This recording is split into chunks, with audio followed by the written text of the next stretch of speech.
guys. How you doing? Hope you're doing well. Thanks for joining in for an episode of Rukshan On X. That's right, we have Rukshan On X instead of the opposition podcast because Avi Yemeni has absconded today and is not available to do the opposition podcast. So I thought, look, I'll do a quick episode of Rukshan On X for those of you guys hanging around that catch up with the opposition podcast on a weekly basis. So you're not disappointed. There'll still be a show tonight, but I'll be doing it as Rukshan On X. So thanks for joining in, guys. Hopefully the audio is coming in nice and clear. I am on the road. I did do the show yesterday and everyone said the new microphone is working really well. Thanks, Dean. Good to see you again, mate. Another evening. Thanks for joining in the show yesterday. Nathan, one of my trolls, says, Rabbi Rukshan, my Talmud reading friend, how art thee? Very eloquent use of the English language there from a troll. Thanks, Nathan, for joining in, even if it's just a troll. Molly North says, hello, Molly. How you doing? And Kane says, just curious, is touching the wall in Israel a conversion of religion or a baptism thing? It's nothing like that. It's just people go there to pray. People that go there who are not Jewish themselves might show respects there. For some Christians, it's also considered a holy site as well, where they pay reverence to the history, because of course Christian history for most Catholics and most Christians includes the Old Testament, and we are intrinsically linked to Jerusalem and many of the histories there. So when I was at the wall, for instance, in the old city of Jerusalem, I recited Psalm 23, which is a psalm by King David, of course, a very famous king and a leader of the Jewish people, as well as a very famous biblical figure.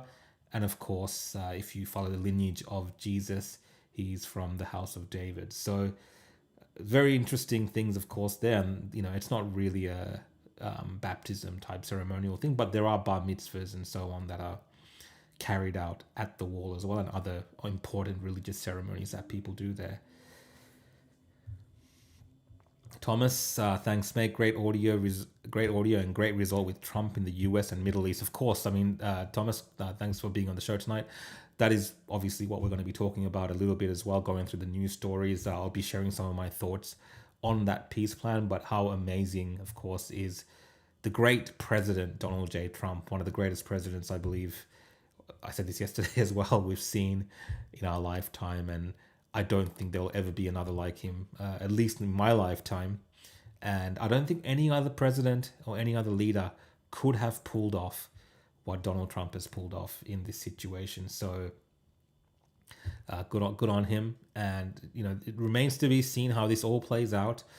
But coming from seeing the scenes of war and horror over the last 2 years to now the potential of peace and having people on the streets of Gaza out there celebrating as well, tells me that, it's a possibility that Hamas has, at least through its, Arab and Middle Eastern allies or supporters, has decided to sign up to at least phase one of this, which includes the release of the hostages by at least early next week, which is a massive deal. So I believe there's about 40 something hostages still in captivity, and half of them are dead, half of them are alive, but those families obviously are elated to be able to get those hostages back, and then there's a bit of a prisoner exchange happening as well with that. But I will cover the news stories on that. We'll look at some of the celebrations which are happening around that and some of the other commentary that people are sharing around this massive news. If you consider our news cycle for the past few years, this is massive news. It is something obviously very different. So it's something definitely to be celebrated. And the end of war, even though, it's just one phase of this, it is a change from what's been the status quo. The other stories I'll be covering is the New South Wales court has denied the pro-Palestinian group the right to protest at the Opera House. So we'll be looking at some of that. And I have a few other stories around crime in Victoria, which, our state in Victoria is notorious for crime. And if any other stories come up, guys, so this is a impromptu episode of Rukshan On X. instead of doing the opposition podcast because we couldn't do it tonight. So if you guys have any suggestions for stories that I should be looking at today, or if there's anything you want me to talk about, maybe just put it in the comments as well, and we might get to those as well. But I'm planning to go for maybe an hour and a half, depending on how the day's traveling. But first off, before we start all of this, let's just go through some of the comments. I'll respond to some of the things that you guys have been saying. It's a very kind of casual show. If you're new to Rukshan On X, a lot of this involves just talking to you guys, reading your comments, and reacting to the news with you. So let's have a look at what people are saying. Nathan says, troll bro, I used to walk around my house chanting your name during COVID. You were like my Julian Assange. Look, mate, this is I appreciate that you supported me at one point, and today maybe you don't agree with me. It's impossible when it comes to covering politics to always say things and do things that everyone supports. That's not how the world works. That's not how politics works. And there are going to be times where people have different views of the world. Like, people are not 100% aligned. And that's not necessarily a bad thing. You don't want to live in a world where everyone agrees on every single point. That would be a very boring world. And I know for some issues, the consequences are much graver, but still people will have differences of opinion. So there might be people that didn't like me during COVID, for instance, on other particular issues that I cover today, like my views on that. And I've seen that as well. So it's not a popularity contest. If you're doing content, if you're doing journalism, you have to be true to yourself and the convictions that you have, the things that you believe in. And I've come to learn that not everyone's always going to agree with me. During covering COVID, not everyone agreed with what I was doing, and there was plenty of people that hated my guts for what I was doing. But it is what it is. Many of us lost family and friends because people have differences of opinion. So, yeah, Nathan says, even though you broke my heart, I still love you, just not your other mate. Thanks, mate. Thank you. Mechanomics, good to see you on, mate. You'll be pleased to know it's just a Rukshan show tonight. Hey, Wolfie, mate, how you doing? Hope you're doing well. Thanks for joining in for another episode. Joseph says, never trust Trump, USA and Zionist regime. 12,000 Palestinians are in IDF jails. I don't discount the fact that there would be prisoners being held in Israeli prisons, but I've even seen videos today of people in Gaza, people on the streets of Gaza, children, women, thanking President Donald Trump. So people in the actual firing line. I don't know where you're located, Joseph, but there are people in Gaza who are very thankful for President Trump for bringing an end to this. And you're saying never trust Trump, never trust the Zionist regime. Let's forget about the Zionist regime that you talk of. Let's just talk about Trump. If you truly believe that there's a genocide happening, and someone like Donald Trump has managed to at least cause a situation where there is some sort of temporary relief or a ceasefire, and you're still talking bad about him, it tells me that you don't either believe that there's a genocide happening, as many people claim, or your motives are ulterior, and you want a different outcome. It's not about a peaceful outcome. It's not about peace. If you're someone that supports peace, I think Donald Trump has done far more than anyone to secure some type of peace in that region. This far exceeds the work that's been done by organizations like the UN and so on. It's been Trump by himself, the UN administration, working with the Arab allies and putting a lot of pressure on them to get Hamas to the table, right? And Israel signed up to it first even. So to get Hamas to the table has taken a lot of work, but it seems like they have agreed. So I wouldn't badmouth Trump like that in this scenario. Straya, good to see you, mate. Says Rookwitz United. Thanks for joining in for another episode, guys. Karen has been sued again. I do believe the Free Speech Union, if you're talking about that, they are going after the Karen. Kane says, did you watch the questioning of Karen and the ID stuff, the biological male stuff on ABC? Yeah, so I spoke about the biological male questioning yesterday, but I will play the videos of the ABC being questioned by Jacinta Price today, and I'll react to that, as well as some of the questions that were put to the Karen Julie Imam Grant from the e-safety office today as well.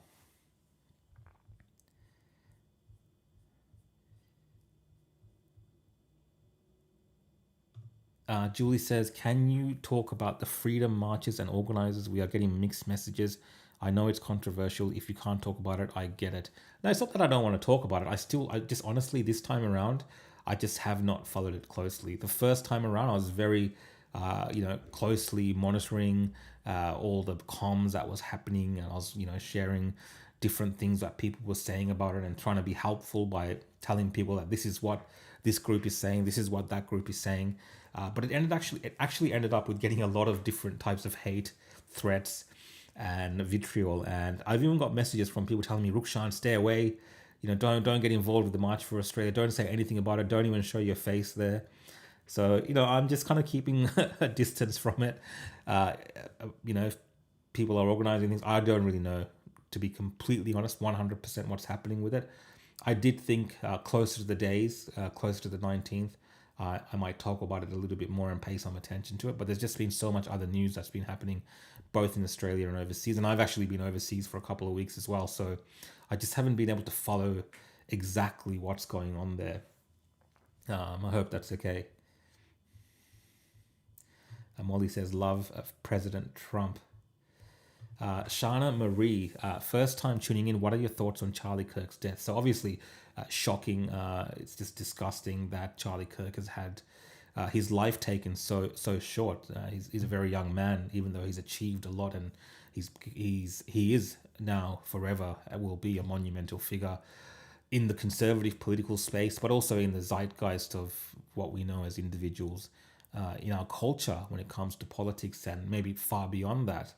So it's very tragic, his death. I understand that there's a lot of conjecture and speculation about, how it all transpired. And typically in the US, when there's an assassination, political assassination, there's a lot of things that are being floated around and evidence seems to be lacking and so on. But, in this scenario, there is an individual in the hands of the police. It does seem to be that there's a case being formed against this individual. I do understand that internet sleuths and other commentators, people like Candace Owens and so on, are investigating themselves and have come up with theories and speculation. And there's been a lot of criticism as well I've seen of the FBI and their handling of the matter, which some of it might be warranted. But I think what people have to understand is the standards by which law enforcement and the FBI conduct a case, that prosecutors put together a case, is very different to the freedoms that online commentators like Candace Owens might have to go out there and speculate and put theories out there and do all that kind of stuff. Like, if I was the family member of Charlie Kirk, for instance, I would not want the FBI doing anything like that to jeopardize the trial or the case, because if they've got a suspect and they're building a case against that particular suspect, if they're doing investigations in the background, that's great.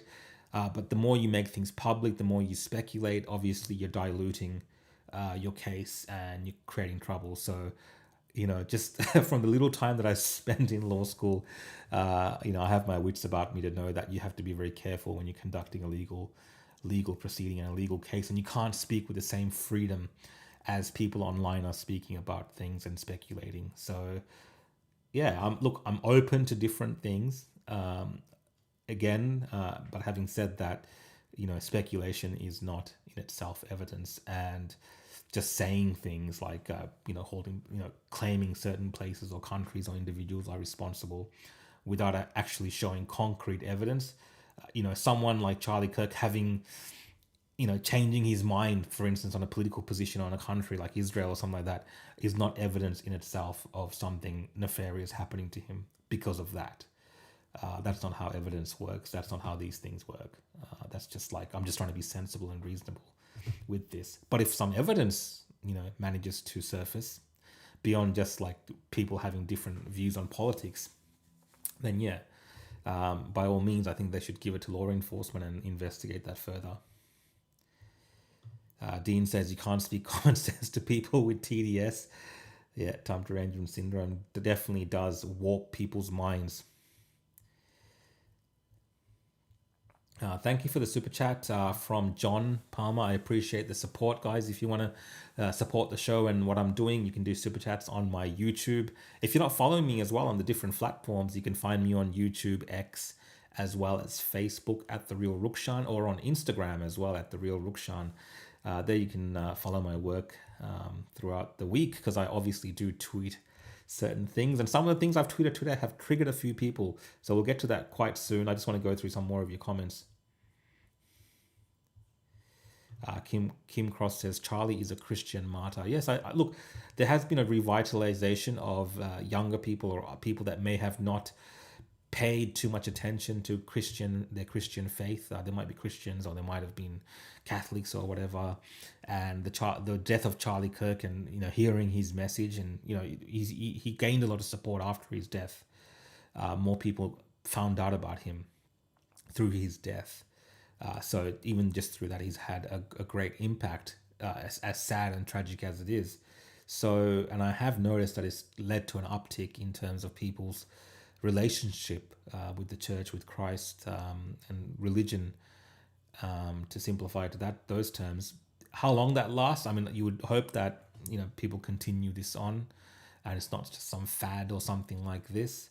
But definitely, it's very good to see that more people are openly talking about their faith. And Charlie Kirk had a role to play in that, I believe, over the last couple of weeks, definitely.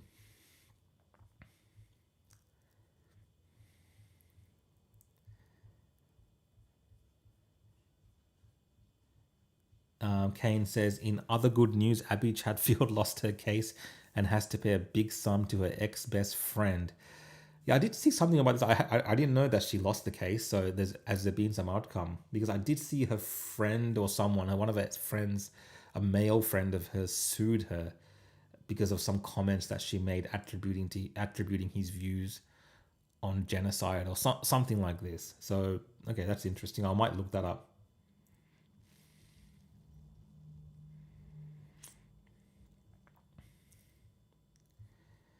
Ash, one of my trolls, says that I belong in a cookie emart, equating me to Apu. I've seen Ash, you making some other comments, derogatory remarks about Indians and so on. If this is how you choose to spend your life, so be it. Dean Adams says, join the Catholic Church, Molly. You're welcome there. All right, we've got another super chat from John Burt. Thanks, mate. John Palmer has 5 daughters. There you go. Thank you for the super chat. SA says that Candace Owens is a demented demon. Look, I mean, I was a big fan of Candace Owens for a long time. I mean, I've been following politics in the US for a long time, but especially during 2016 and onwards, became a fan of Candace Owens. She is very different. I feel like she does have a chip on her shoulder, and she has something to prove, but she has a wide-ranging public audience. I have seen her lose clout or respect in the actual conservative political space. She doesn't seem to care about that, and a lot of her supporters who come from around the world don't seem to care too much about that either. Some people even like her more because of that. So yeah, I wouldn't consider myself a fan of Candace Owens today, for all sorts of reasons. But I think she's gone off on a many different wild tangents where she hasn't really delivered. And yeah, there's only so much of that makes sense to tolerate and listen to, for me at least, for my palate, for my appetite. But yeah, who knows? Who knows what happens? Alwyn says, so much lighter without Avi's dead weight. I just put that comment up there in case Avi Yemeni is watching this from wherever he is. If he's watching this, Avi, the verdicts are coming in from the people, and they're saying they're enjoying this so far. Just Rukshan On X without Avi Yemeni. But yeah, anyway, guys, let's get to the show, right? So I'm going to go to the first article. Let me just pull it up. And that, of course, is the biggest story in the news today. Let's have a look.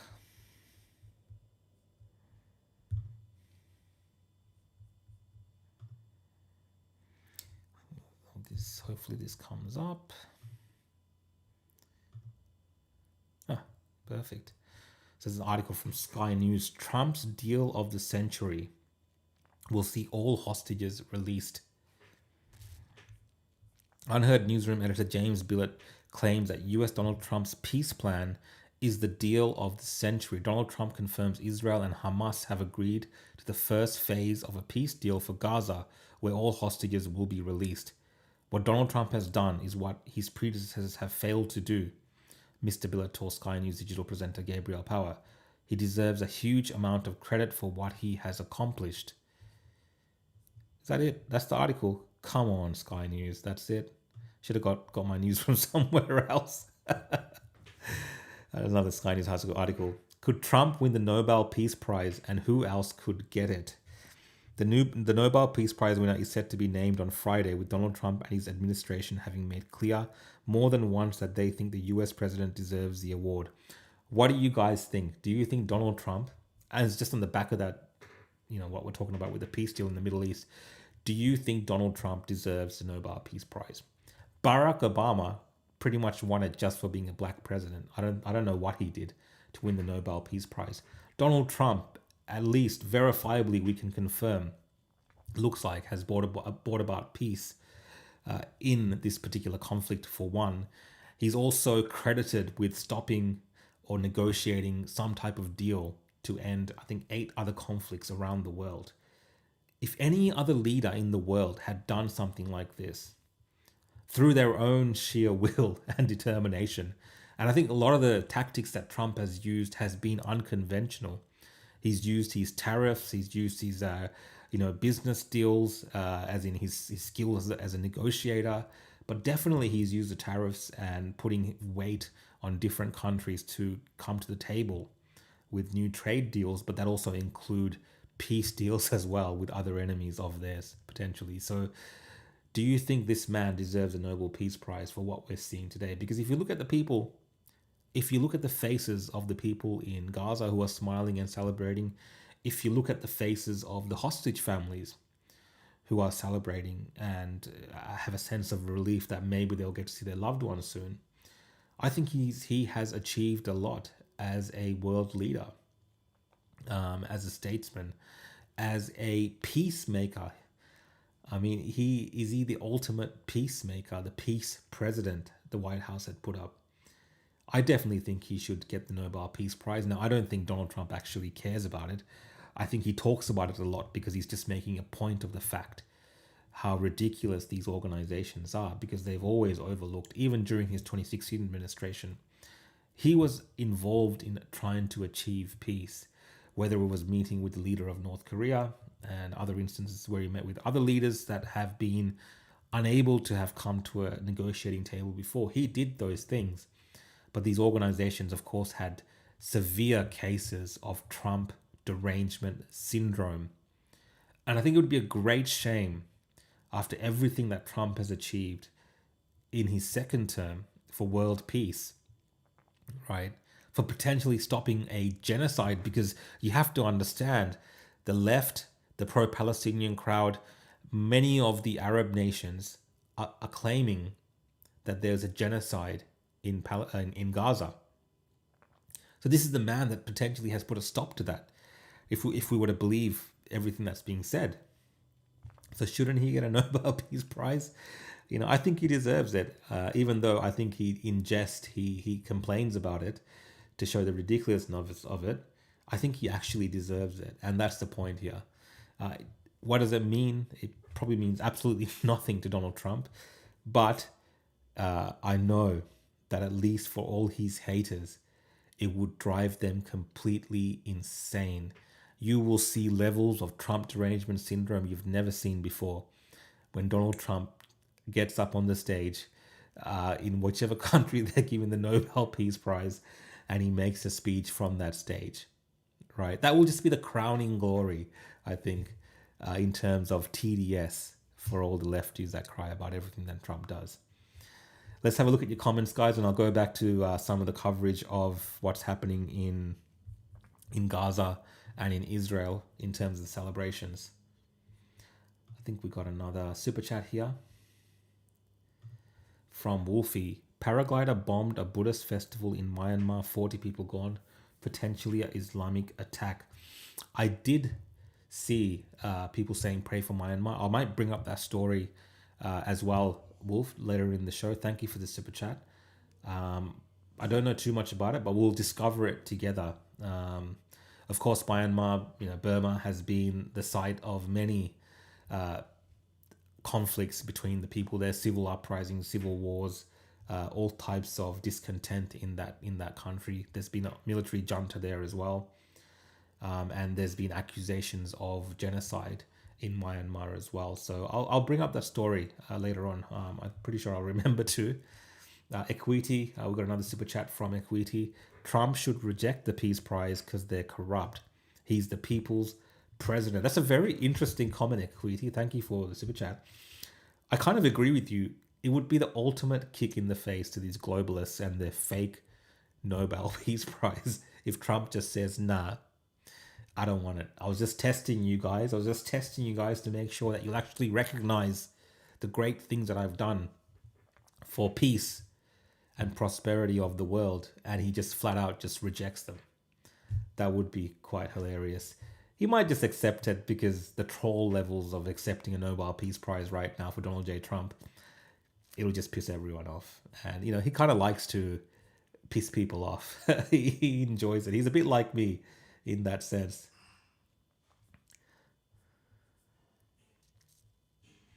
All right, guys, let's go to some more of your comments.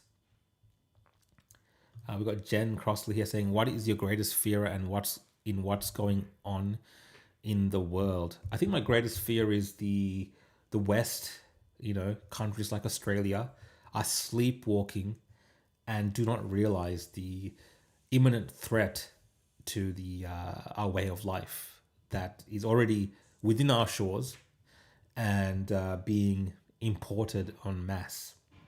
Let me put it that way. So there is a major threat to our way of life. And, a lot of people are fighting against it. A lot of people are trying to expose what that threat is. And we really are being let down by those in leadership who seem to be encouraging this dismantling of the West and the changing of, a very successful nations, and just changing it completely to something that people will attribute to things like Agenda 2030 or globalism or whatever, right? It's just changing things in such a rapid way that it doesn't really match up with the standard of living that people even a decade or 2 decades ago had. And it seems like it's crazy to say this, but that is my greatest fear, that we're losing these countries.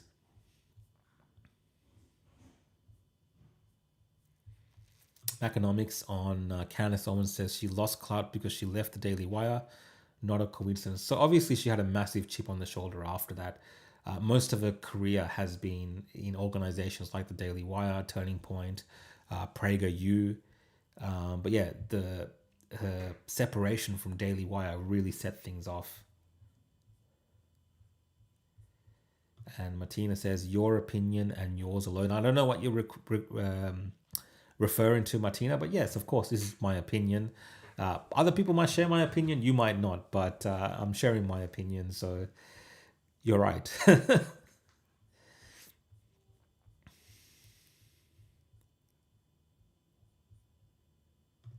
Stephen Knight says, last couple of videos I've watched of yours are volumes a tad low, not my end. Well, I'm going to move the mic a bit closer to me, Stephen. It is true that I kind of move my face away from the mic sometimes when I'm talking, but someone says, it's not just me, then the show really is better with just Rukshan. I love these comments, guys. Keep bringing them on. Trump put in the work. That's right. Trump has put in the work. And yes, when Obama did win the Nobel Peace Prize, he literally won it just for being the first black president. That's how cooked the world is. That's how woke the world was. Is. That's when the wokeness was kind of starting, off the back of Obama 08 and Kevin Rudd 08. I think that's when we all went downhill, I reckon, after that.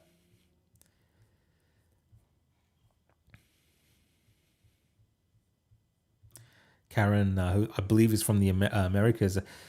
We're still trying to figure out why Barack Obama received the Nobel Peace Prize. That was so crazy. Yeah, that was crazy. And that's when I think most people realize the Nobel Peace Prize doesn't actually have any legitimacy, right? It means absolutely nothing.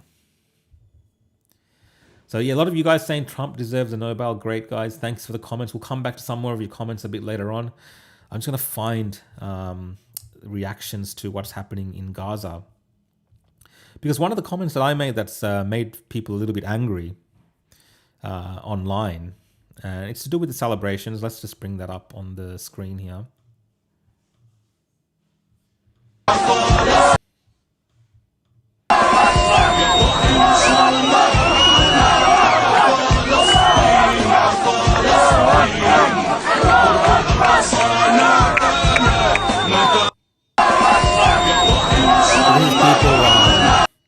People in Gaza are celebrating the announcement of a potential peace deal. We also have this video here.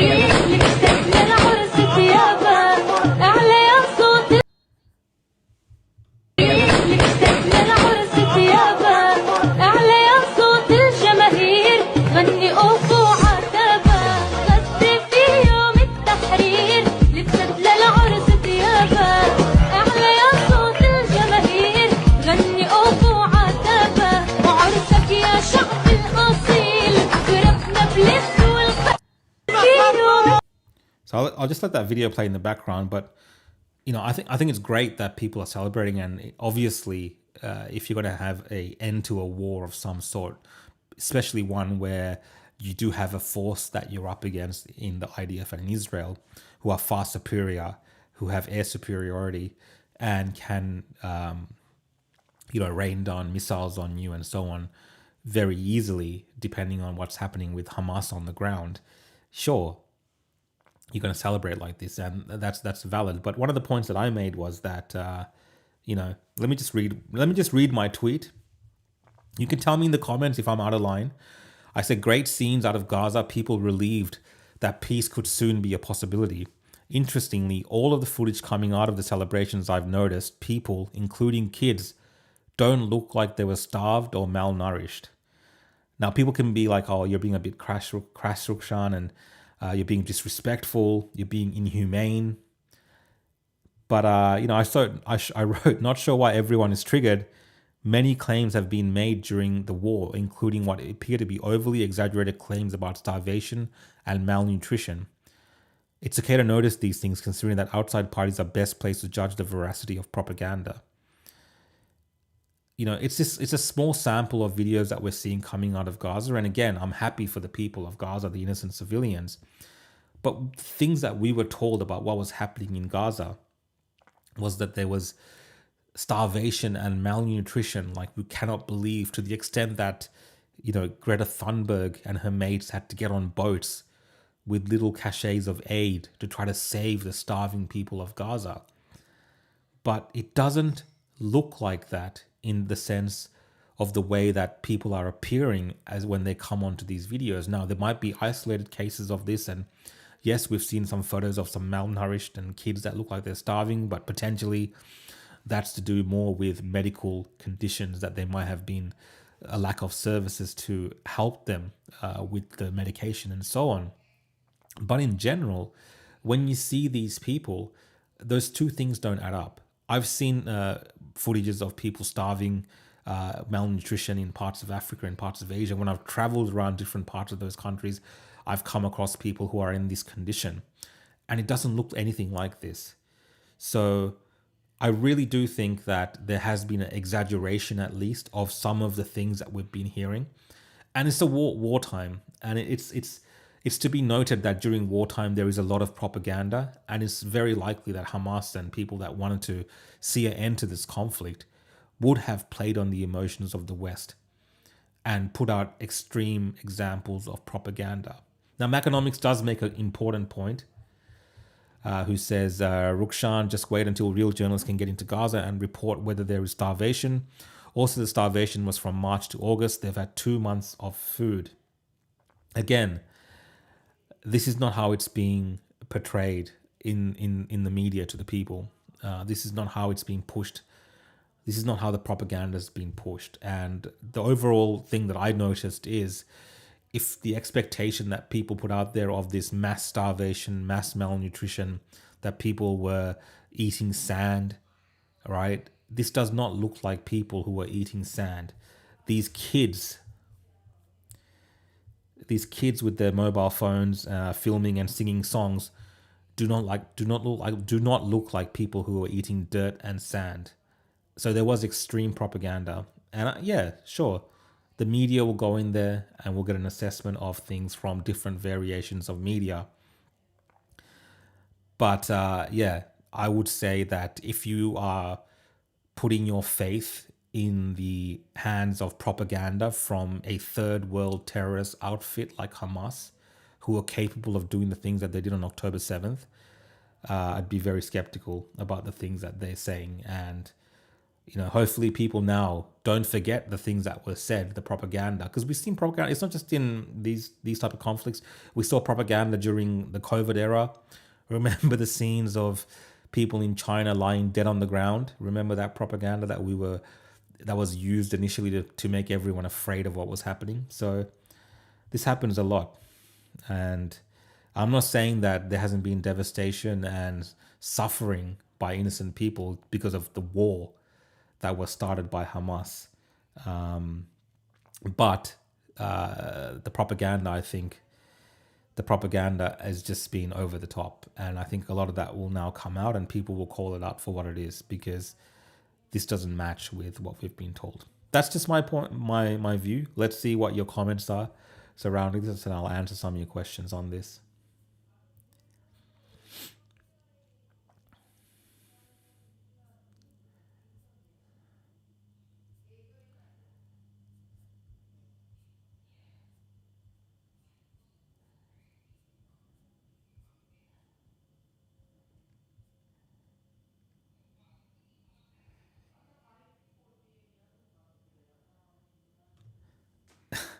Let's take a moment to consider the division this war created. Avi and Cossack don't exchange birthday cards anymore. And we've got Jasco here has said some rude things. Jasco, I can't pull up your comment on screen. I'm sure people might have seen it in the comments. Noted your disagreement. Hippie says nice observations on the health. Dr. Mengel says Rukshan spewing Israeli propaganda. Ove, give him some shekels. This is the nonsense that I get, that people I'm being paid $7,000 to say this stuff. Guys, I'm just using my eyes. Use your eyes. Like the footage is coming out of people in Gaza, and they are looking absolutely like they're not malnourished. There are kids in worse off conditions in parts of Asia and Africa that I've seen, even in some Western places, that kids that look worse off than some of these kids. So this overall image that was portrayed is not entirely accurate, is all I'm saying.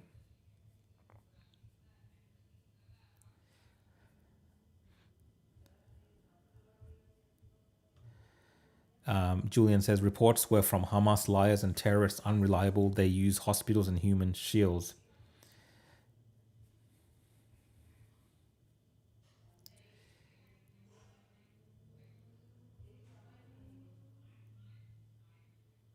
Zach says children in North America eat sand and it's very sad and it's because of Islam. I think you're referring to the Nigerians who are being persecuted right now by Islamic terrorists, Christians who are being slaughtered. An event that most of these to-do-good Westerners, as well as all these activists, don't seem to care about. That's comment from Wolfie there. Pray for Nigerian Christians.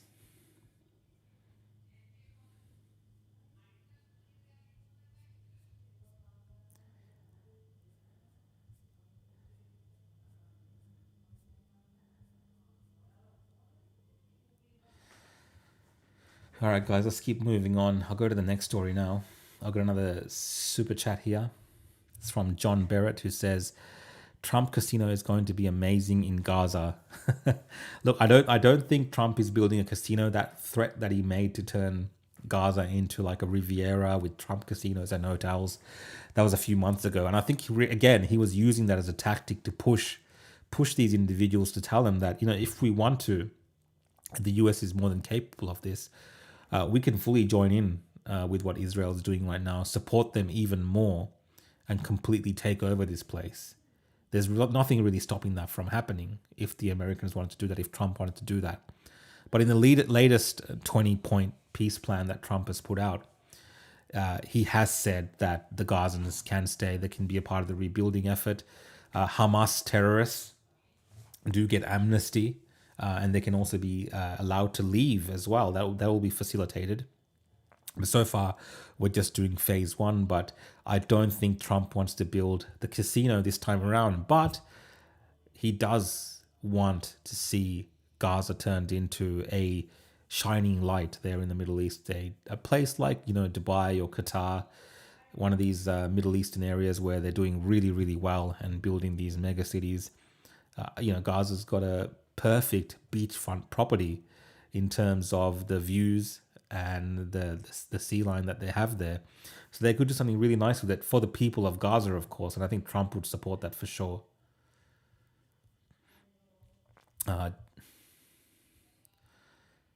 Baslin's just talking about the cameras. Yeah, I mean, everyone's got cameras. Everyone seems to have phones. They're filming stuff. They're happy. And look, this is not how you picture the things that have been said over the last couple of months. And he says Israel needs a regime change. Yeah, I mean, it's possible that Israel, what happens after many wars finish, sometimes the leaders get voted out.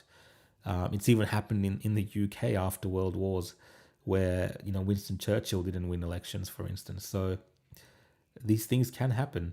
All right, let's get to the next story, guys. I'll just get that up.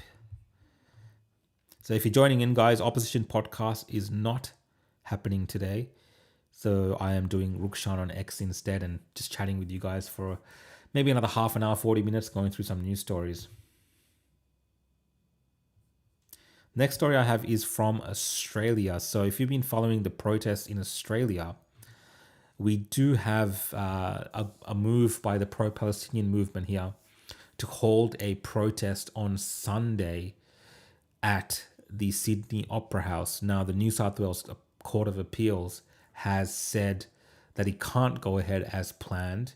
So New South Wales uniquely has a permit system for protests, so you have to apply for a permit. So I don't know if you guys remember, they had that massive protest on the Sydney Harbour Bridge.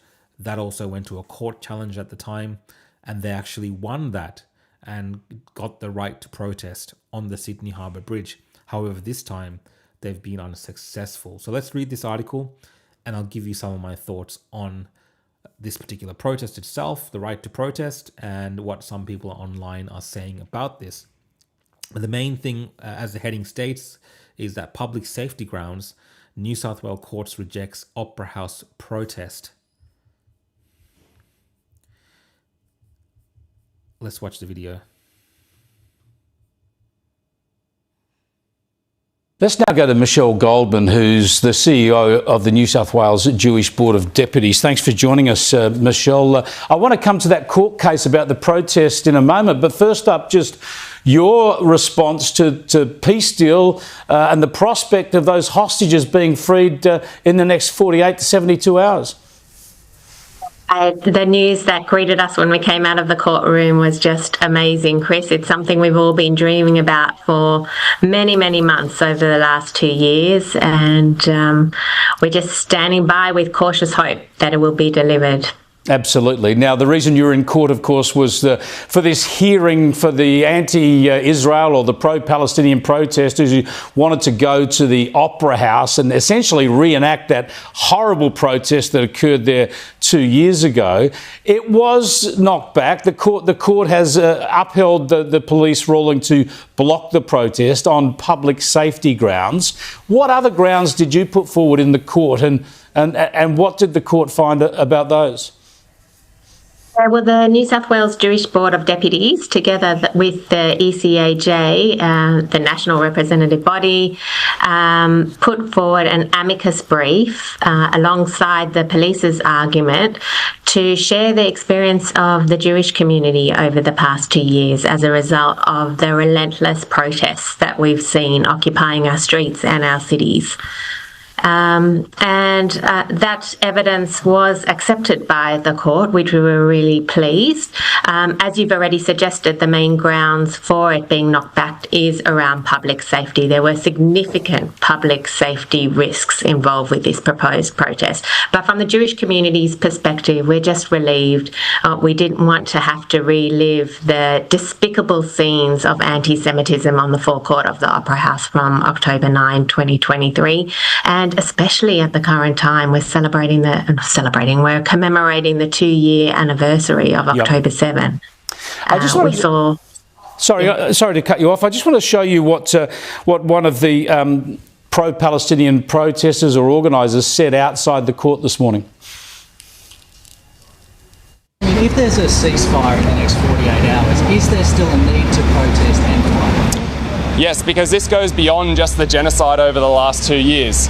Obviously, it's important because Israel has only been able to carry out a genocide because they have been armed by countries like Australia and the United States because of the political support that they've received from those governments.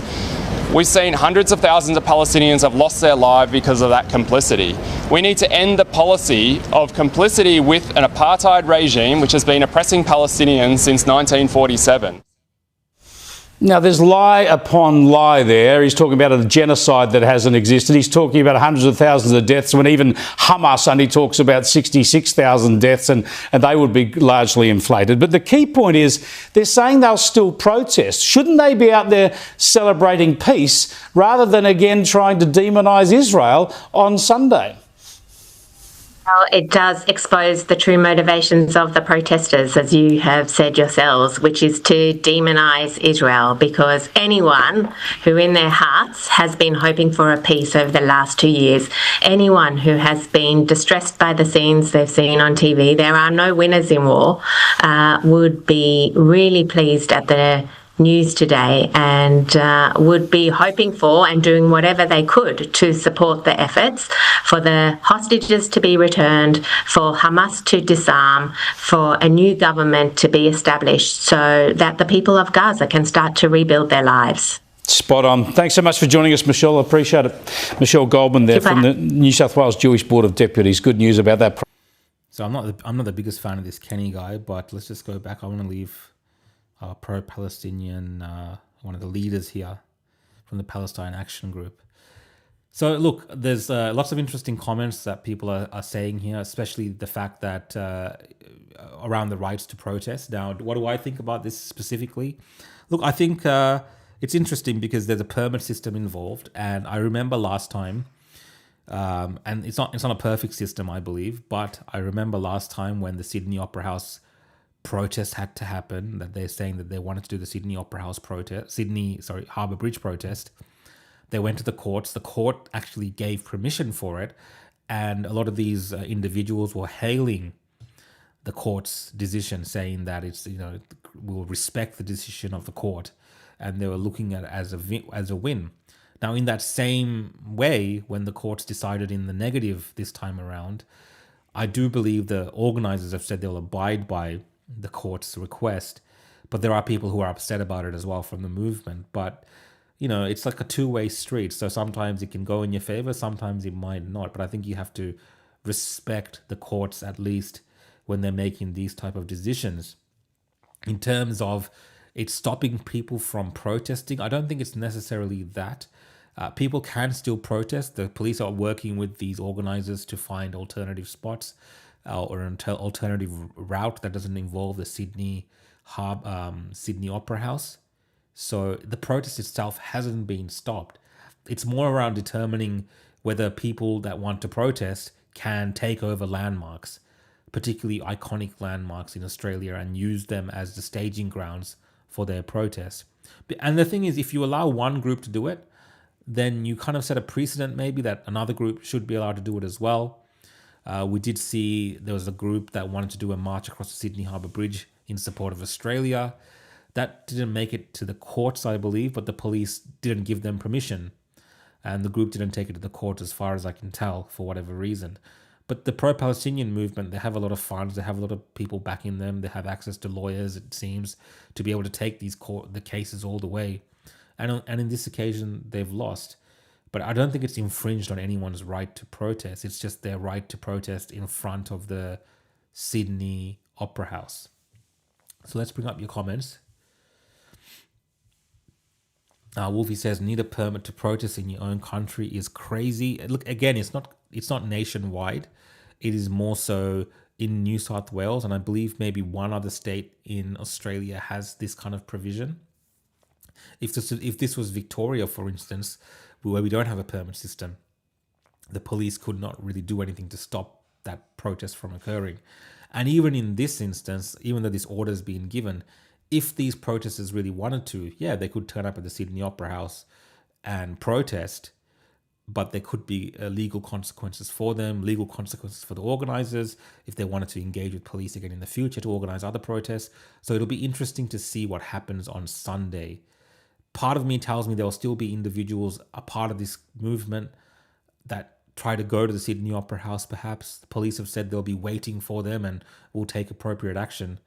But yeah, I mean, this is what the people of New South Wales supported, I guess, or didn't pay attention to when these permit systems were being put in place. DML says, imagine not protesting because the government tells you not to. So DML, I definitely agree with kind of the sentiment that you're saying there, because ultimately governments would turn around and be like, well, we don't want anyone to protest against us, so we'll disallow all protests. That's the problem you have when you have permit systems and the government involved in making decisions. But like I said, it doesn't really stop people from protesting. It's just whether it's a lawful protest or not. And sometimes protests are not in itself lawful. If you have enough numbers, if you have enough people supporting you, you can break through whatever kind of police sentiment there is to tell you to not do that. Sometimes public opinion wins, but there is a legal process involved here. Maconomics says Opera House forecourt is large, but not 100,000 people large. Good decision. Protesters have said they won't appeal. And I've seen many people commenting on this online, saying that they don't want landmarks being hijacked, like iconic Australian landmarks. Like the Sydney Opera House is quintessential Australian landmark. Like you show, people from overseas an image of the Sydney Opera House, and they will most likely know that it's in Australia. And whether you agree or not with these protesters and their message, one of the main reasons they want to use these type of landmarks is to put out to the world that this is a movement that's supported broadly by all Australians. And again, it's not borne out in the numbers in terms of support that they have. Even if you have 100,000 people on the street, it's a drop in the bucket in saying that this is people that represents all of Australia. There's definitely a lot of people, and they got a lot of people at the Sydney Harbour Bridge, but I don't think it's representative of all Australians. And that is kind of the propaganda win that you get from taking over places like the Sydney Harbour Bridge or the Sydney Opera House. And look, I mean, yeah, for a protest movement, it's a great thing to have an iconic building in the background. It just adds a bit more gravitas to your message. So it remains to be seen. Let's see what happens on Sunday. Police will be out on force near the Opera House. And we do have to also acknowledge that on October 9th or 10th in 2023, there was very disturbing scenes in front of the Sydney Opera House by these pro-Palestinian protesters. And we've watched that footage previously. So let's see what happens. Hopefully they hold their protest elsewhere. It's all peaceful. Like that was mentioned on Sky News, people in Gaza are celebrating, people in Israel are celebrating this ceasefire. Haven't we heard for the last couple of years, and especially the last year or so, that the one thing that these people have been screaming for is ceasefire now? Well, it looks like that's going to happen. So there is a moment perhaps where they could have a bit of joy, a bit of celebration in that one of the main things that they've asked for and wanted is coming to fruition. All right, guys, let's see your comments, and I'll get to the next story after this. Maconomics said protesters would take over Melbourne's landmarks too, except there aren't any. Yeah, I mean, we have landmarks, but it's not as iconic. You're right. We don't have the iconic landmarks that like Sydney do. Like, I wouldn't say Federation Square or Flinders Street Station. I mean, it's iconic for us, but world over, would they know what that train station is? I don't think so.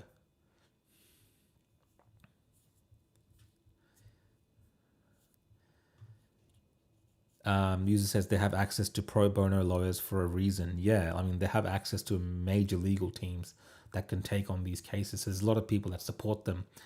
Reject Digital ID has joined in. Hi, Rukshan. Hi, everyone. Thanks for joining in, mate. Hope you're still watching. Who wants to open a book on the wankers still storming onto the forecourt anyway? I mean, I don't know. Like, I feel like the organizers would be very careful with this one, because you have to remember this all plays into them getting permission for future protests on other landmarks. And if the police can show that they've disregarded the court's decision in this instance, when they go to court again for a different protest, well, what will they bring up? They will say, well, look, Your Honor, last time that we discussed this, that you gave an order and they ignored it. So definitely you shouldn't give them permission. So I think there is that, but they could have a ragtag breakaway group of, the more extreme elements of this group, because there are extremists involved in these groups that will try to go to the Opera House to make a point. That is more than possible.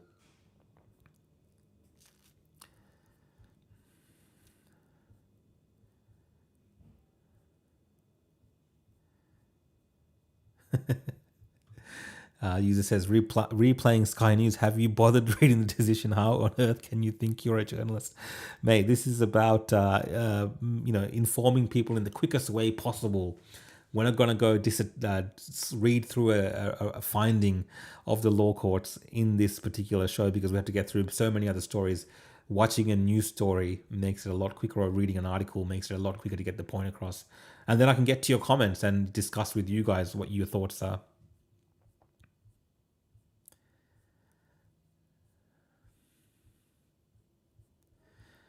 Shana says, in Perth, you need to have permits to protest as well. There you go. And Drew says, I like the New South Wales system. You can agree easily with the police if it's a decent area to protest. Yeah, so this whole thing about right to protest, I think definitely there's a right to protest, and it's not a privilege, like there's a right.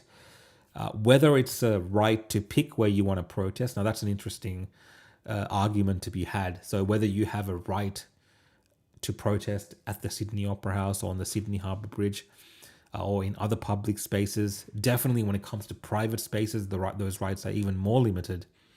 So, yes, you can protest, but there might be limitations on where you can do that. And what comes into consideration is, public safety concerns, the rest of the public, right?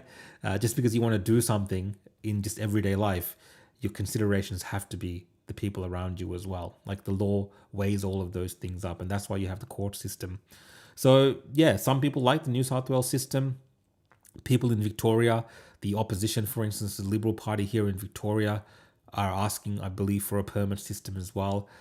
I tend to disagree with the whole permit thing, and I think, if people really want to do something, they should go out there and do it, but they should accept that there might be consequences sometimes to their actions.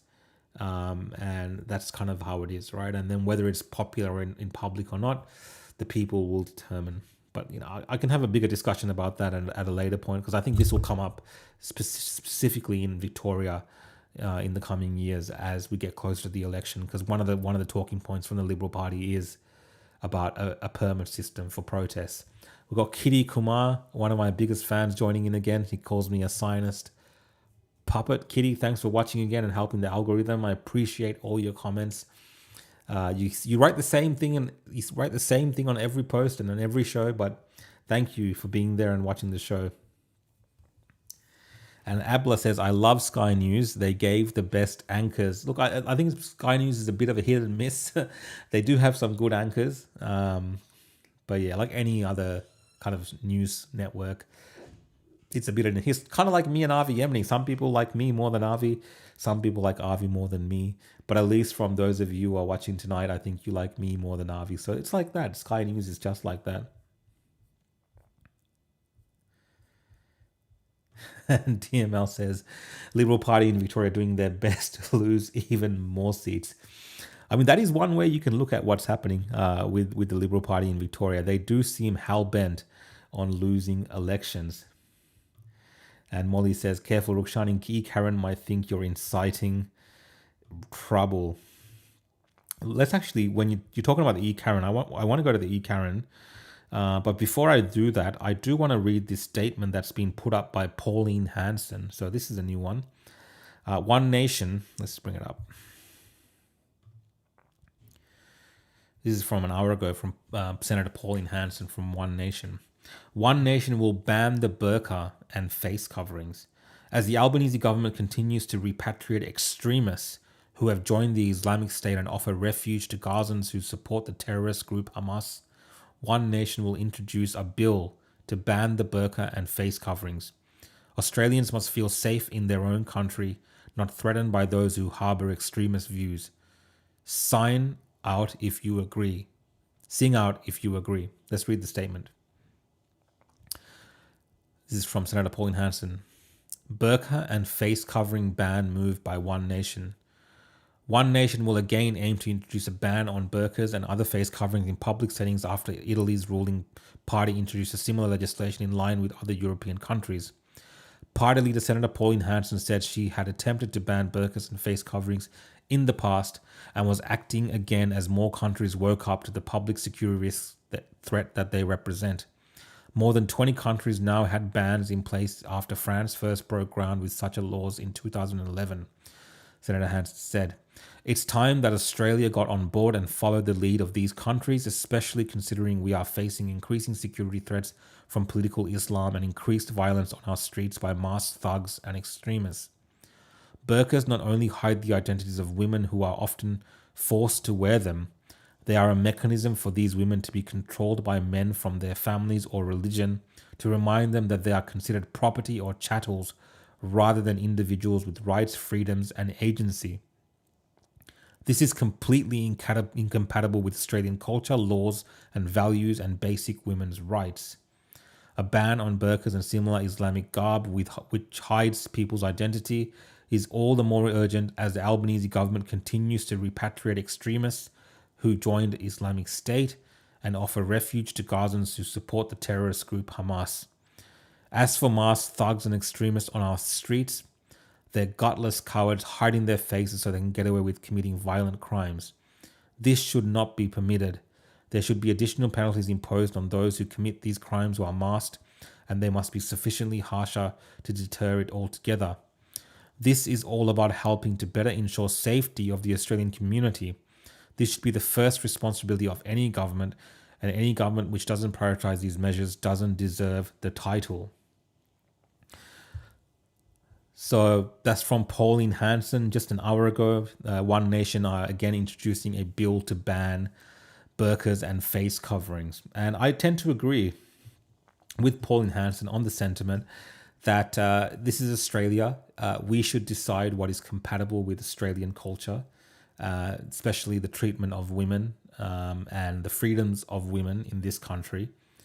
And Australia should dictate that. Our Western values, right, should dictate those things. And if coming to Australia means that you cannot don a burqa, then you should accept that. Because I know when I travel to the Middle East, I'm respectful of their clothing guidelines. And now you might say, well, this is about freedom in Australia and we should have the freedom to dress the way that we want to dress. But we should not have repressive forms of dress which are potentially forced onto people. We should not accept repressive forms of religious ideology which are incompatible with the Christian foundings of this nation.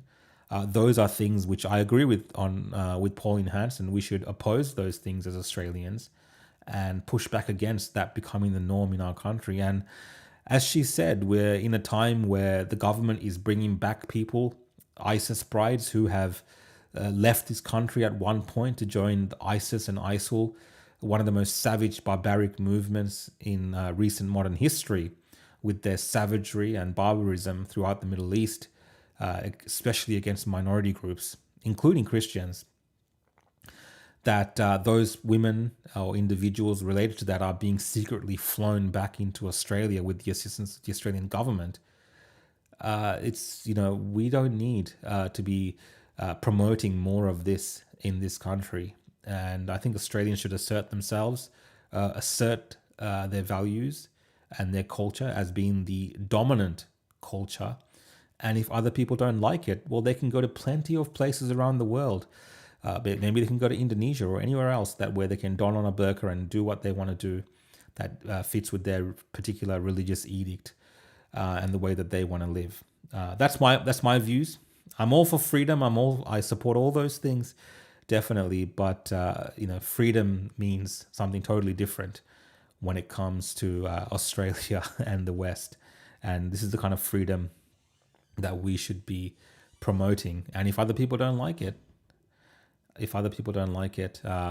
there's plenty of places around the world where they would fit in. And definitely, we are very respectful, I believe, as Australians when we travel to different parts of the world in following customs, traditions, and protocols. And that's the least that people can do when they take part in becoming a part of Australian society.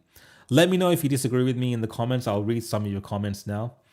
I know people have different views of this, and I've seen the debates, and I've seen, a lot of people that say that it's a choice, and women wear it lovingly. It's a choice that they have. That's all great, but I don't think it matters if the country you're in decides that it's not a choice. This is a country that doesn't have that type of garb, where we don't normalize those things, and it's not a new thing. Like the statement mentions, France has done it. Other countries with large Islamic populations have done it. And why not Australia? Let's see your comments.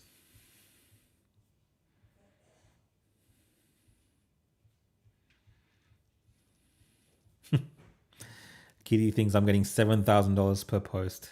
Come on, Kitty. You wish you were getting $7,000 per post. I wish I was getting $7,000 per post. Life is not that easy, Kitty. Some of us have to work. I actually just came back from work and I'm doing this after work. There you go.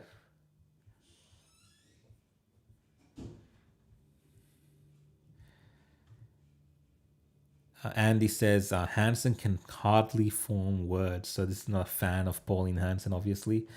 Dean says, weird how Egypt and Jordan won't take Gazan refugees, but Victoria will. I mean, that has always been a weird thing where, the rest of the Middle East tends not to want to have refugees coming from war zones within the Middle East. It's not just exclusive to what's happening in Gaza and Palestine. Obviously, during the Syria conflict, when Bashar al-Assad was there, we had a lot of Syrians moving into Europe, but not as much into other parts of the Middle East. Molly agrees with Pauline. She says 100% Pauline. User says we should send Pauline Hanson to France. One-way ticket. Maconomics says, yes, ban face covering, stupid burqas and COVID masks.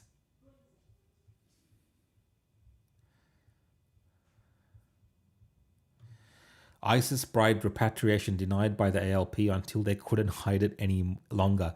Yes, I saw some exchanges today, I think with Tony Burke. I'll try to bring that up actually while I'm talking to you, where Tony Burke was pretty much admitting that they were doing the ISIS bride repatriation all along. And the excuse that they're now giving is, well, we have laws in this country and we were just following the law. So that's why we brought the ISIS brides back, because it was a lawful thing to do. So we had no choice. Let me see if I can find that video of Tony Burke. It's funny, when I type in Tony Burke, it comes up with Tony Burka. I'm going to look for him.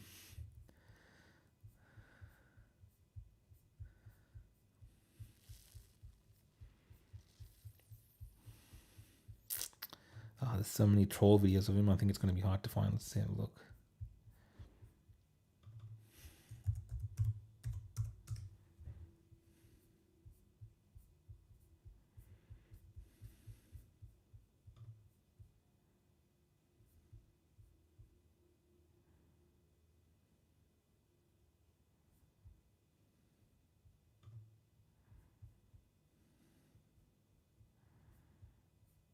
don't know if this is a video, but we'll just play it anyway. The iconic status is, you remember, Mr. And of course, while this side is focused on delivery, that side is focused on division. And the description of themselves used to be given the iconic status, as you remember, Mr. Speaker, by Scott Morrison when he described them as a Muppet show. But they've gone one step up this week with Jacinta Nampijinpa-Price describing them as a clown show. As a clown show. From Broadchurch to circus tent. Those opposite providing the light entertainment on the hill. And we're never quite... He's talking some other crap. I couldn't find the video of him. Oh, here we go. Miles to the 2GB breakfast. Tony Burke has been exposed again because despite his denials to the 2GB breakfast show, some of the Islamic State brides have now arrived in Australia. And yes, these are the same ISIS wags that I messaged the minister about on the 28th of August. And that was the time when the minister... I like that, ISIS wags. Anyway, I couldn't find the video I was looking for. Let's just crap onto your super chats, guys. We've got one from Equities who says, will you go back to cover the story at some point? I think if you're talking about going back to Israel or Gaza, potentially. I'm definitely, I think, traveling to that part of the world next year. So let's see what's happening at that time. And Equities says, ban makeup too so the boys can have a laugh. I don't think that will be a very popular decision with the way that makeup is such a massive industry today. And Koza makes a great point. I can't wear a motorbike helmet to the bank because it covers my face, but they can cover their face. How is that safe or fair? Definitely, a lot of this is not fair. And that's not the main reason that I agree with Pauline Hanson. It's not really around fairness and the issue that you brought up, Koza. And I agree with you that that's a bit of a hypocrisy there. I do agree with the fact that Australian culture has to be the predominant one. We have to set the standard. The West has to set the standard. And, you know, for a long time, we've been bending the knee to these foreign cultures and allowing their practices to take over. And I don't understand why. It's suicidal to do this.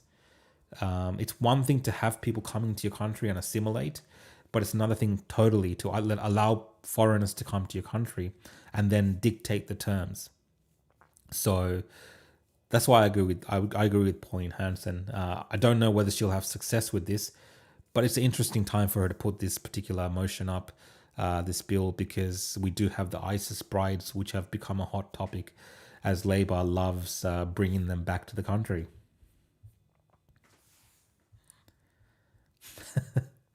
DML says motor burqa helmet.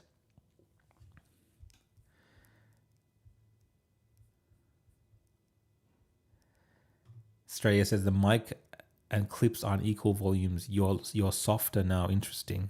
Maybe because I'm speaking away from the mic.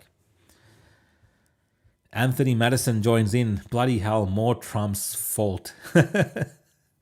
Thanks for joining in, guys. I got one more story and we'll probably wrap up after that, and I'll take some of your questions as well towards the end. This was an impromptu episode of Rukshan On X to make up for the fact that Avi Yemeni did a runner today and didn't turn up to take part in the opposition podcast. So I thought I'll entertain any of you guys who would have been waiting up to watch the opposition podcast today. Next story is from Victoria, and this is to do with the youth crime in Victoria. So obviously crime is a massive thing in Victoria. Every day we see the machete attacks, we see people's cars being burnt and torched. I think yesterday there was about 5 cars that were set alight. Or we see police raids and arrests of young kids who are committing all types of heinous offences.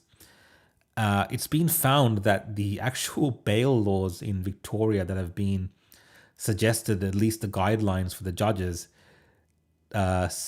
promotes, get this right, promotes just letting off younger kids, whatever crimes they commit. It doesn't matter how many times they end up before the courts. The direction that judges have been told to follow is to let them out on bail, because to let them into jail, they believe, will lead to worse outcomes and more crime. So the solution even though the Allen government is talking tough on crime, the solution has been, as is put to judges, is to just keep letting them out onto the streets.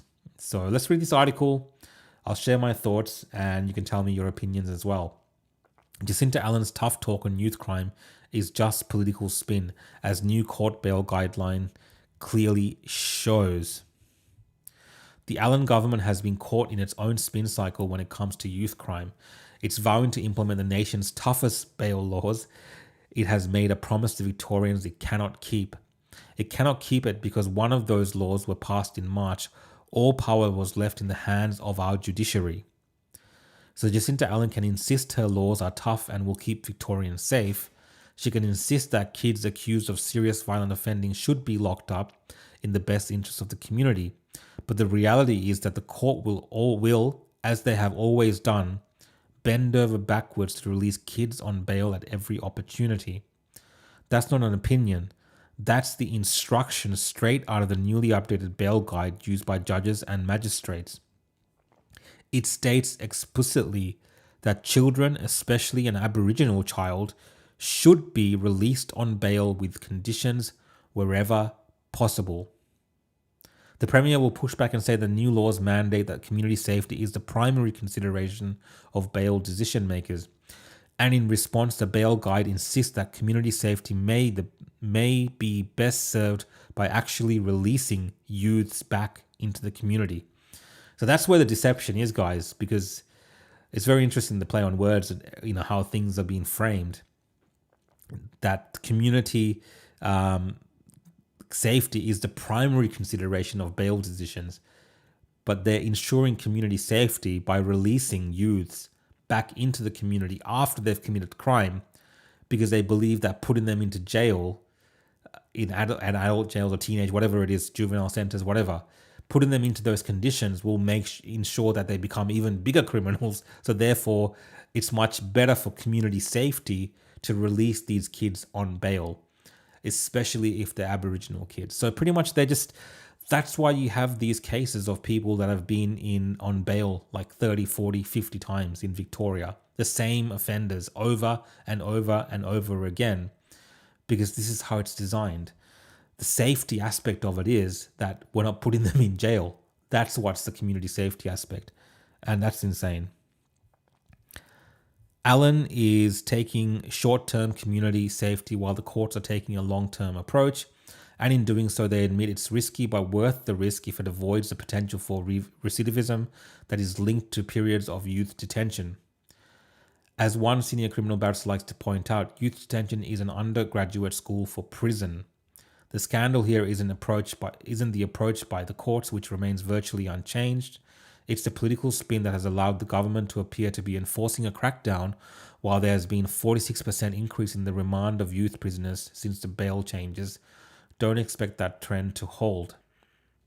It won't be long before lawmakers work out how to manipulate the legislation in the interest of their clients.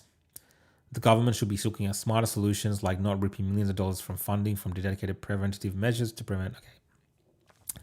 Article goes on.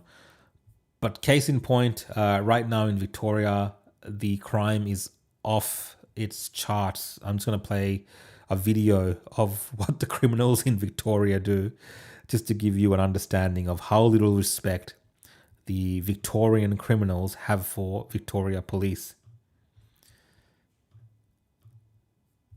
So this is a story from the other day where you had police that had kids, I believe, that had stolen this vehicle, and look what they do after the police arrive.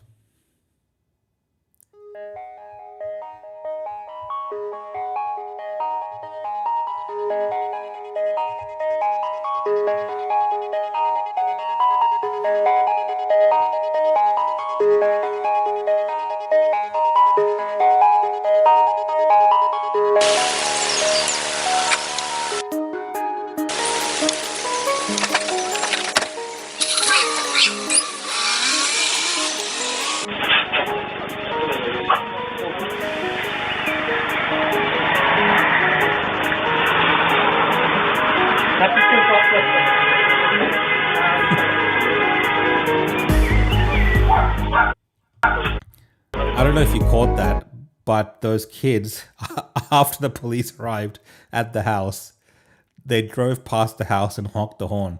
That's how brazen these little shits in Victoria are. How much disrespect they have for law enforcement.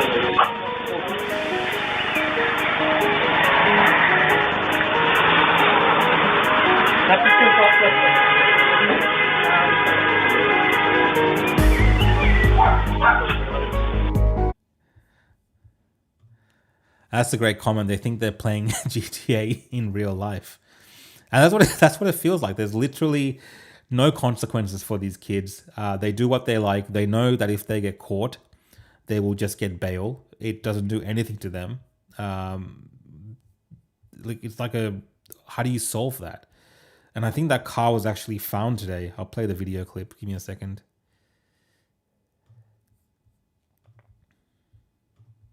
This is what remains of a car stolen in a brazen, aggravated burglary in Wyndham Vale in Melbourne's west, in which the teenagers taunted police, honking the horn at officers as they drove away.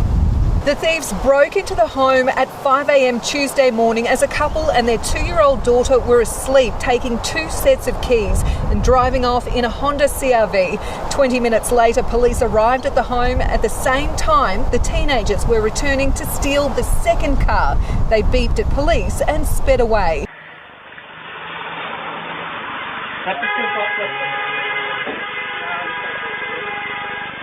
The officers gave chase but were unable to catch the pair. The homeowners say the whole ordeal has left them traumatised and considering moving out of Victoria. You feel violated, you don't feel safe in your own home, and then like at night, now I feel like I'm living in a prison because we've locked everything up. They say police told them that they know who these offenders are, that they've committed similar crimes in the area. The victims say they've lost not just their car, but the feeling of being safe in their own home. I mean, completely pathetic, of course. The fact that the police even told them, yeah, we know who these kids are. And they can probably catch these kids, put them through the system. And like I was showing you earlier, the bail system in Victoria is designed in such a way now that the automatic thing is just to let these kids out. So, yeah, I don't think the crime problem in Victoria gets any better under the Labor government. And even what the Liberals are planning to do, I don't know if that improves things as well, because I don't think we're addressing the underlying issues when it comes to this particular problem. And it's one issue that's been hard to discuss for a long time, but the reality is that a lot of these youths are either African, Middle Eastern or Asian, and they're taking part in these little crime gangs. Predominantly in Victoria, it's been these African crime gangs and Middle Eastern crime gangs that are doing these things, and sometimes a combination of all of them together. Particularly the young offenders who have been slashing everyone with machetes and killing each other on the streets have been little African kids. So we're not really addressing that particular problem in an honest and frank way, because everyone's afraid of being called a racist. But there are very serious issues there, and it's only going to get worse as these kids grow older. It's going to get worse and worse. Patrick here says it's happening in Canada as well. I do believe it's happening in a lot of the Western nations. It's very pronounced here in Victoria when you compare it to the other states in Australia. So we feel it a little bit more. And I think that really comes down to having a very woke government in our Labor government here in Victoria, who are very reluctant to address the underlying root causes of this particular issue. Enough Foolery says, I have a teenage son who would never do anything like this, but in saying that I have to de-radicalize him by teaching him not to listen to everything he hears. I mean, yeah, definitely the parents have a role to play in this. Like someone was saying before as a joke, where are these kids' families, right? Where are the fathers or where are the mothers? Whatever, right? Like these kids, there are people that are responsible for them. It should not be the responsibility of the wider public to discipline these kids and set them on the right path. Their families should be doing that. And it shouldn't take, the most ridiculous thing that I've seen proposed so far is that we should have African specific courts to deal with this issue. I mean, that's just completely ridiculous. That's what happens when you start tolerating this nonsense, this kind of foreign crime waves happening in your country, and you're like, oh, we're going to sort it out by having a very dedicated African court. Some people have said they want Sharia courts, for instance, and this kind of nonsense. No, if you can't live by the laws of this country, if you can't live as a good member of Australian society, if you can't be a part of this particular culture, then maybe you don't fit in here. And maybe even if we can't deport people, and some of these kids are born here, the citizens, whatever, maybe we cut off immigration to these type of countries going into the future, because they've shown that they're incompatible with living a standard of living that is compatible with Australian culture. I think that's only fair. It doesn't make you a racist for thinking that and saying that. I think it's a way to address the problems we are having. It makes sense. Molly North says, where is that? I don't care about being called a racist. I call it for what it is. And I think a lot more people today are openly saying what they really think about these issues, because it's just gotten too far.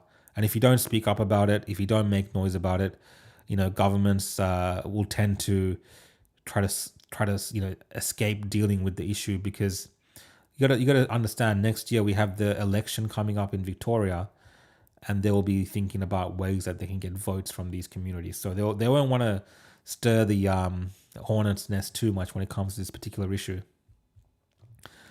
Frag Rand says deport them. Arthur says re-immigration. Even though I understand that sentiment in this particular scenario, I think realistically that's not going to happen. We've got to be realistic about the solutions as well. We can keep saying things like this and it feels good maybe for some people, but it's not going to happen. Either you cut off the tap for future immigration from these parts of the world, which are just not working out for Australia. You can see Victoria as a test case. And it's kind of like it is a judgment on this particular group of people, because they can't get their shit together. They can't look after their kids. They can't stop them from running around chopping people up with machetes. So be it. That's the reality of the world that we live in. You have to address these things. In terms of the kids who are here already committing these crimes, I think the best thing that we can do is just get really tough on this crime. Whether it's penalties for getting caught on bail and reoffending.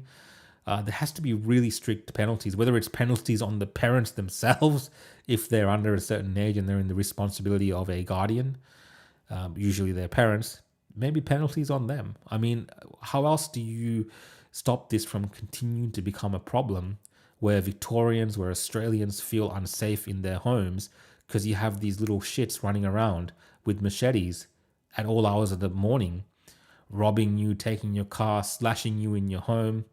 Why do we have to tolerate this crap? For what? Makes no sense. And Dean makes a good point that most are born here, which is even more sad, that these kids born here going into these schooling systems in enclaves are coming out like this, like little criminals, little rat bags. So who do you blame for that? Anyway, guys, we're going to probably wrap up the show in the next half an hour. I'm going to spend the next half an hour answering any questions you have, any stories that you want me to discuss or talk about. Put it in the comments. We'll bring up your comments and I'll talk to you there. Thanks for joining in for this impromptu episode of Rukshan On X in lieu of the Opposition podcast. We'll be back next Tuesday with the Opposition podcast. I wasn't really planning to do this. So I had a few ideas to discuss today with Avi on the Opposition podcast, particularly around the topic we discussed at the start of the show. But we'll see. I think by next week, Tuesday, we'll be well into the deal, phase one, potentially happening with the hostage release. So that will be an interesting episode next week. Straya says fatherless behavior. I agree with you. Clearly, either the families know that these kids are little criminals, which is worse, or they're just not there for their children, which is even a great indictment on the families themselves and just sad overall.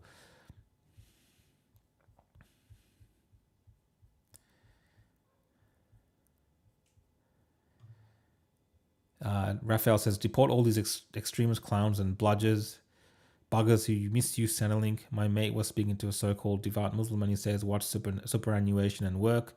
I have 11 kids with 3 more on the way. I'll take that as a statement, mate. Shana says, I know a lot of African communities where the kids are trouble. They send the kids back home to Africa as a lesson. Yeah, I mean, there's different things that families can do. Clearly, very obviously, guys, very clearly, there is a very big problem with African crime gangs. And it's not even a serious problem with like older African crime gangs. It's little kids running amok. And they're young at the moment. I don't know what kind of crap they'll get involved in when they get older. All right. And that's the fear. We're descending into this kind of savage criminality here in Victoria. Do you think phase one will stick? I actually have a lot more confidence in phase one sticking because Trump has made a big deal of it, obviously. There's people in Gaza celebrating, which tends to make me believe that Hamas is agreed to it, at least, on their word right now. And, Trump is the kind of guy that would not necessarily put it out there that something's happened without getting 100% reassurance that he's not going to be humiliated at a certain point if phase one doesn't happen. And the other side of all of this is if Hamas does renege on phase one now, before it happens, I think Trump is going to be really, really pissed off. And they might not want to have Trump that pissed off, because if it causes him personal embarrassment beyond the fact that it's a breakdown in the planned phases of the negotiations that people want to have agreed to for the ceasefire, I think Trump will be pissed off. And if Israel wants to go even more hands off in dealing with Hamas, he might give a green light to that. So I think Hamas is in the corner. They're in a bad spot, and they should probably see it through, at least phase one. After that, after the hostages are released, it'll be really interesting to see the pressure that's put on Hamas by the Middle East nations and the Arab nations, because depends how much of the other phases that they want to implement. And of course, the hostages all this time have really been the bargaining chip, which has somewhat protected Hamas from a complete onslaught by Israel. So I don't know what calculations have gone into this, but I am confident that at least phase one, based on the way that people are talking about it and based on the way that Trump is talking about it, should be somewhat successful. Now, whether they have all the hostages, whether they know where all the hostages are, that's hard to say yet. We might still see not all the hostages released in one time, because Hamas might come out and say, we don't know where they all are, especially the dead bodies of hostages, because they're holding dead bodies for whatever sick, depraved reason as well. So that's all the things that we'll figure out over the next couple of days. Maybe that's all being sorted out already. It's got a super chat. I'll just bring that up.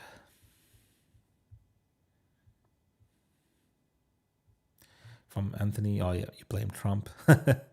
And Baseline Benny says, thank you. Thanks mate. Thanks for the super chat. Thanks for supporting the show. I really appreciate it. Frag says, deport the parents with who bore them.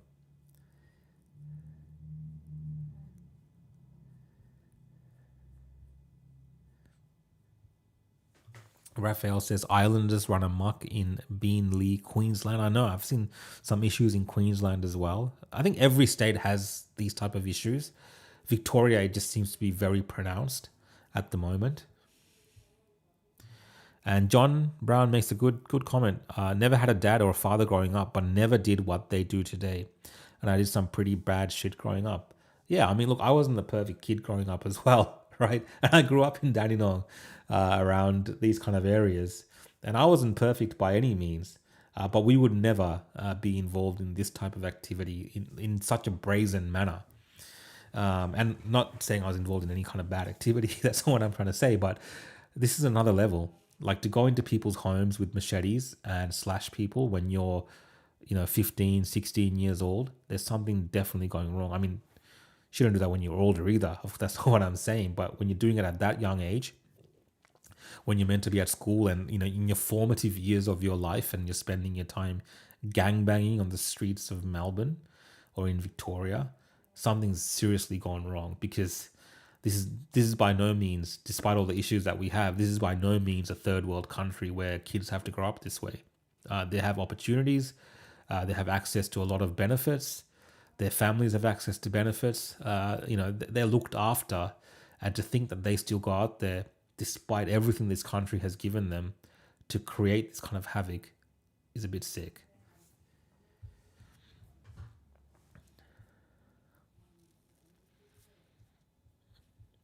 Arthur Morgan says Jonah from Tonga.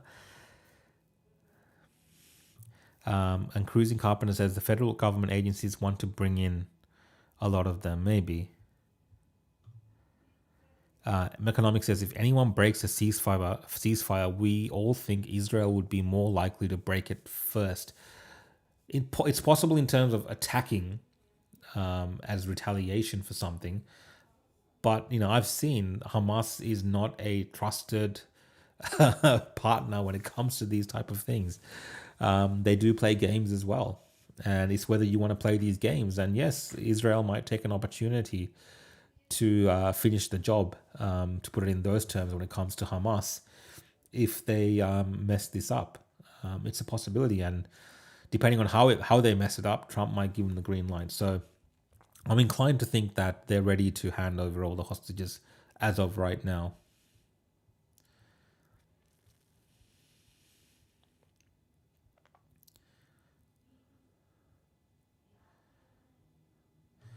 Stray says, any updates on those two nurses from months ago? I believe some of the charges against them have been dropped from memory. So some of the charges against them have been dropped. Someone can correct me if I'm wrong. And Baseline Benny says, Hamas use humans as currency. Yes, I mean, anyone supporting Hamas, if they cannot see what's essentially wrong, the fact that they're still holding these hostages almost 2 years, these sometimes civilians, they're holding like these Nepalese kid, right? They were holding Thai hostages. This is like a sick group. And there's something definitely wrong with that. Arthur Morgan says, I was a little shit cream as a teen, never carried a knife. Yeah, look, there was a lot of criminality, definitely, where I was going to school in Dandenong. A few people I went to school with ended up in jail and all sorts of things. But I don't remember this type of crime against the public. What was happening back then, it was a lot of like gang-on-gang crime, as in fighting amongst themselves. Things like this. It was not necessarily where they'd, gone after innocent members of the public so blatantly like this.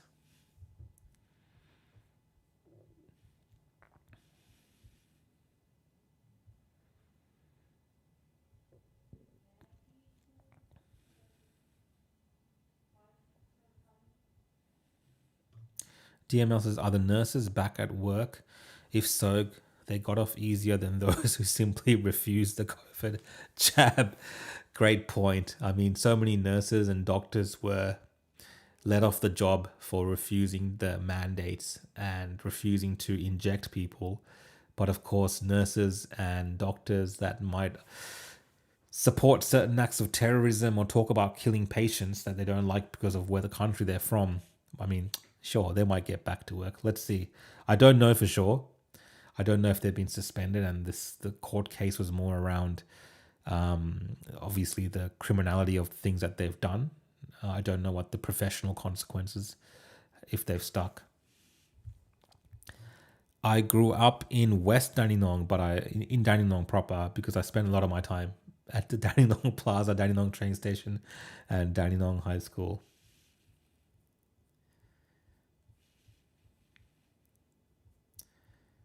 And Molly North says, what do you think of Albanazzi wanting to take older people's homes?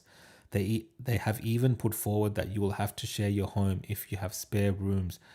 I might have missed this completely, Molly. I'll look it up for the next episode on Monday, and I'll get back to you and see if it's a thing. And Maconomics says, those nurses will be let off on all charges. You heard it here first. And Raphael says, I walked away from the government job as I refused to take the jab. I think many people took a stance such as you, Raphael. Not as many as that took the jab, but many principled people did do that. And Wolfie says, I'm back. Wolfie, I will get to your story on Myanmar in my next episode on Monday. Thank you for the suggestion. I'll follow up on that. And user says, fake news, love. No one wants to take spare rooms.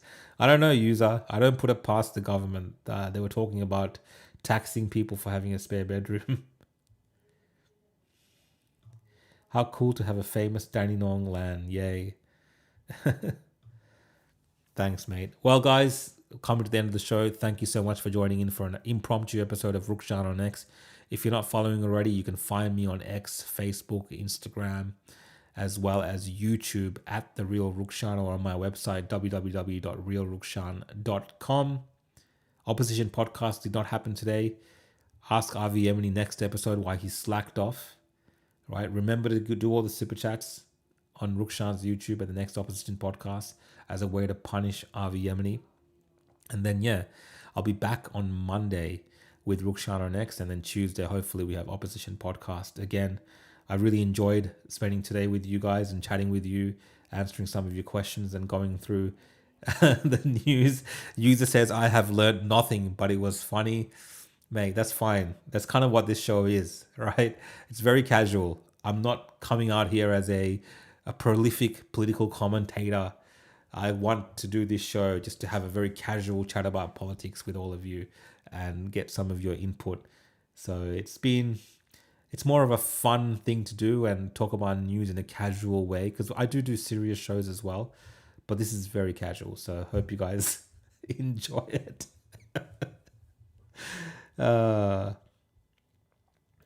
Good night, everyone. I got one from the short story. I'll read this last comment. Hey, Rukshan, I've been following for many years. Thanks, bro. Yeah, I mean, I can't believe I've been doing this for now like 5-6 years. My life did take a turn a couple of years ago. Who knows where the world leads you to end up at, right? All right, guys, take care. See you all next time.